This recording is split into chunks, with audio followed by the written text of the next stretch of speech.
Hello! For today's video, magluluto na naman ako ng spare ribs apritada.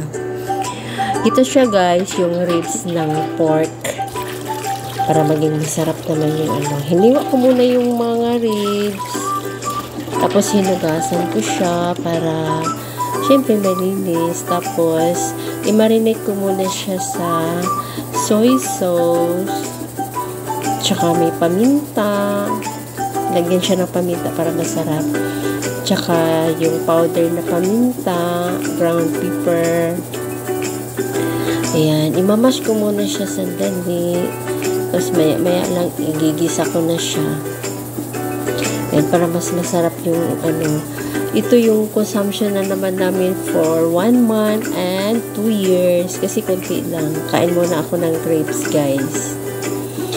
Kasi nagutom juken. Yan. Kain tayo ng grapes.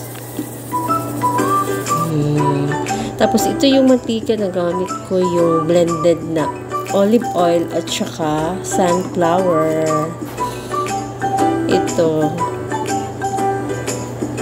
Ipapry ko muna sandali yung carrots at saka patatas. Para mas masarap. Tapos, i-pressure cooker ko uli ito para madali siyang maluto at malambot. Yan, hinango ko na siya. Tapos, nilagay ko yung bell pepper. Sinunod ko siya para magsusuti ako pagkatapos niyan.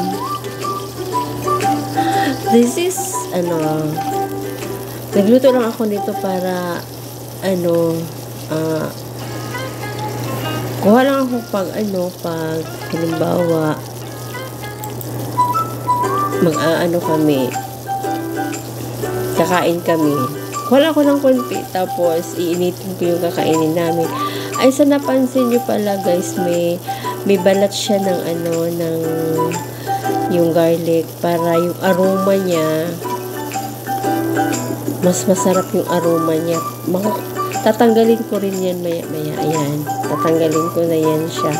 Kasi, lumabas na kasi yung aroma niya. Mas masarap kasi yung aroma niya pag may balat. Kaya, yan. Ayan. So, meron pa. Madali lang naman siyang matanggal pag nasuti mo na siya. Tapos, maya na. Yan. Bangunan niya.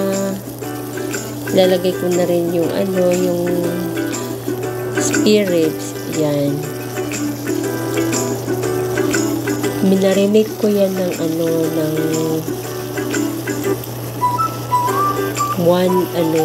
hour yata. Ayan na siya guys. Ito yung tawag nilang calderetang ribs ng pork.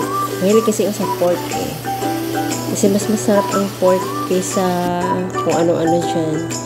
Tapos nilagyan ko na siya ng tomato sauce.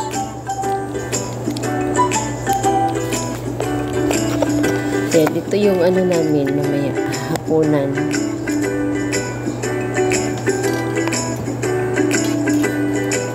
Tapos, imimix lang siyang konti. Halo lang ng halo.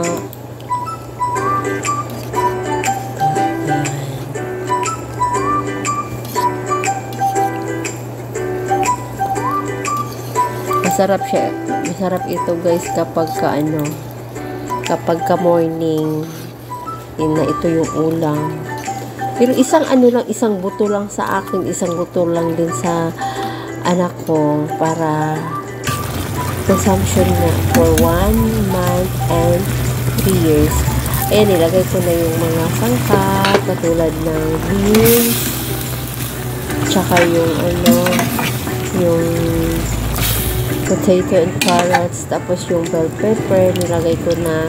Tapos, inano ko siya sa pressure cooker para mas madali siyang maluto at malambot. Yun ang gusto ko. Malambot.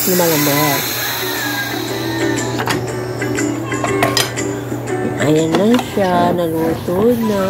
After 35 minutes. Ayan, malambot na yan siya, guys. Wow. Sarap na kaya ito. Masarap na yan. Ayan, o. At saka ang bango-bango niya.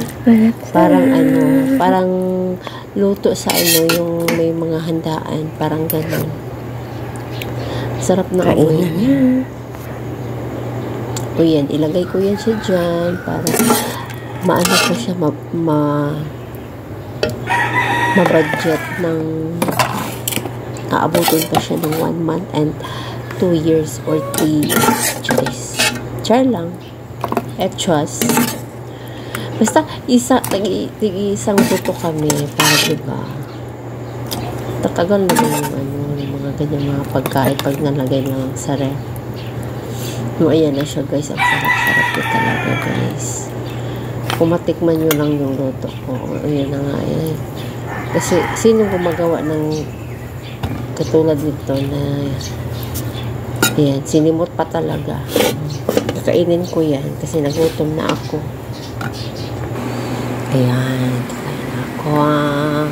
Kukuha lang ako ng isang buto at saka isang hiwa ng potato. Yun ang ko, hapunan ko. 3:30 pa lang ngayon. Pero, kakain na ako kasi baka mabusog ako masyado tapos gabi na. Mag-try na ako. Sarap-sarap. Sarap ba? Kain tayo, guys. Masarap yan, guys. Bakit yung mukha ko ang nakita ang daming decoration.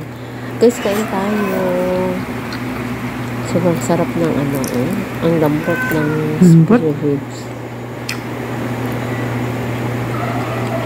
Naglalaway tuloy ako habang tinitingnan ko yung kinakain ko, guys. Ayan na siya. Malapit na.